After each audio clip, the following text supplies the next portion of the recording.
Shalom Alechem, Assalamu Alaikum. Welcome to the book of Ezra, chapter 9, in which there are 15 verses. Beginning in verse 1, we see Mozarite versus Egyptians. Verse 3, it reads here, and trembled. So this is Ezra who ripped his garments and trembled. However, the Masoretic may have gotten this one right. It says, and my mantle. So he ripped both his tunic and his outer mantle. I'm going to discuss that a little more, what that even means. Significant difference. It describes how he sat down and was mourning, is weeping, versus astonished or astonished. And the Hebrew means it is shamem, and the meaning is stupefied, appalled, stunned, devastated. So quite significantly different than weeping or mourning. We read in verse 4, they assembled, I should say followed, all that followed the word of Elohim versus that trembled at. So it reminds me of the Quakers who famously tremble at the words of God, Elohim.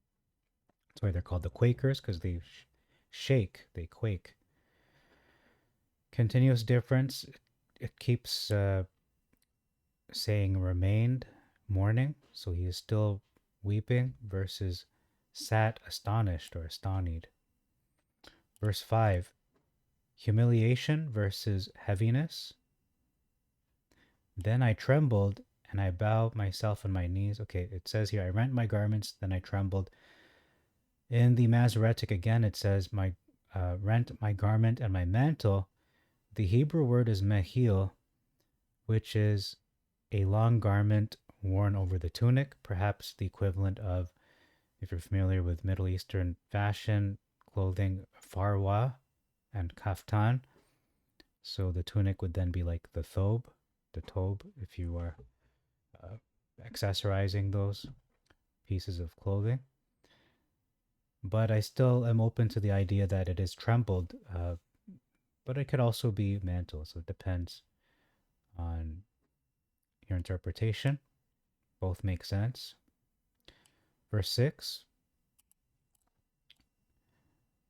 continuous difference, a significant one, describes how Ezra was ashamed and confounded. And the word here in the Hebrew is kalam, which means blush. It can also mean to feel insulted, humiliated, or shamed. And shame is probably the closest word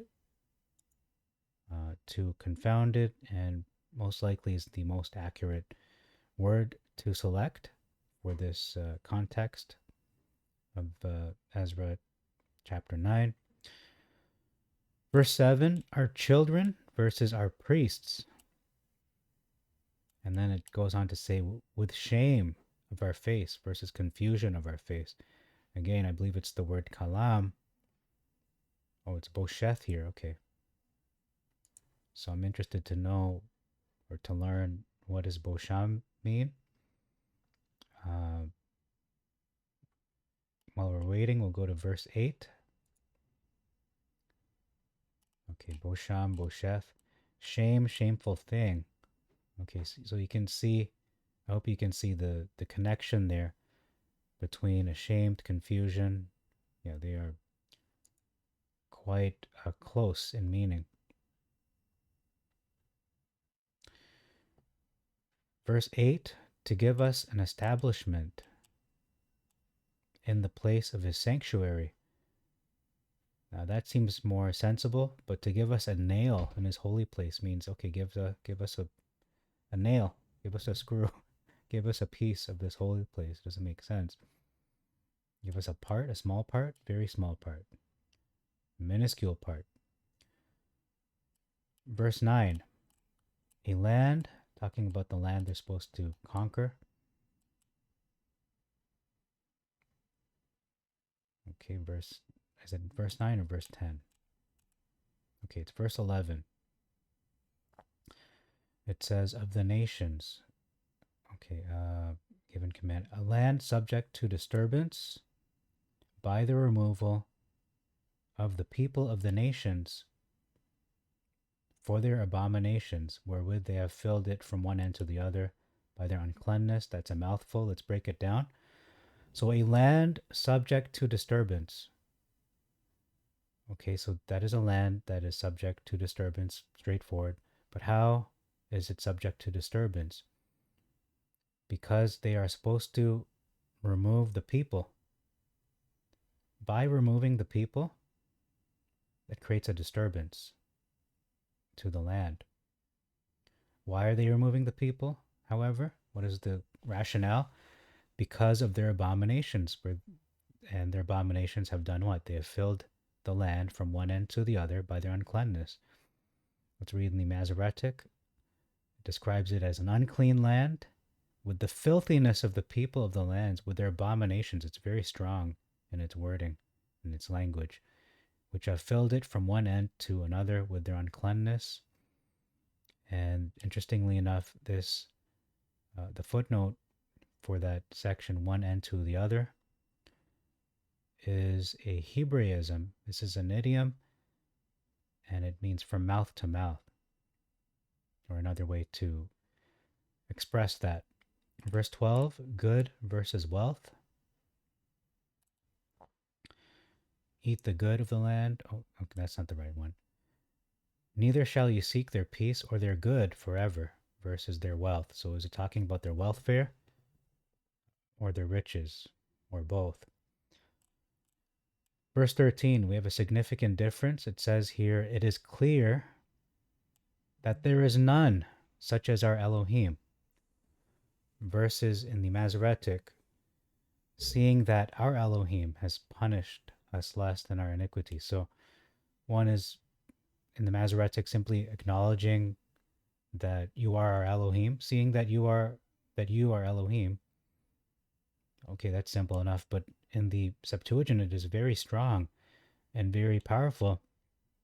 There is none such as our Elohim. Why? Because he has only lightly visited our iniquities and given us deliverance.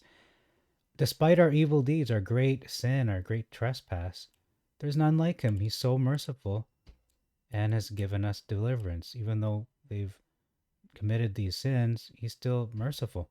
His mercy is so great. Verse 14, we have repeatedly broken thy commandments, past, so past tense. But again, in the original text, whether Hebrew or Greek, the verb tense is not provided, so it's up to the translator and the reader to interpret that. The Masoretic interprets the verb tense as future. Should we again break thy commandments and join in affinity with the people? So, should we continue doing this? Should we do this again? Versus we have done this.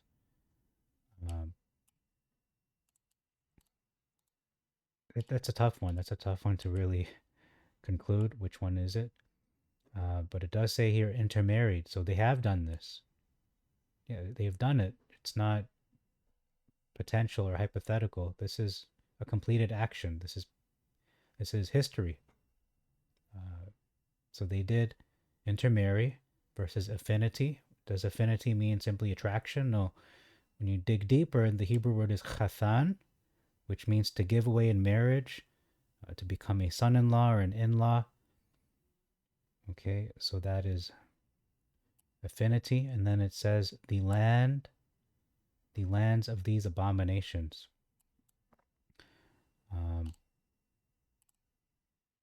Okay, can't seem to find that.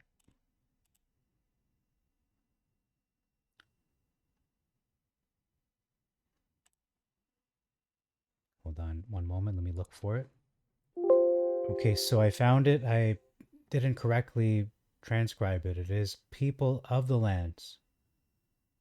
So they've intermarried with the people of the lands, which is more diplomatic, more, it's truthful. Yeah, they're the people of the lands. These are the Gentile nations.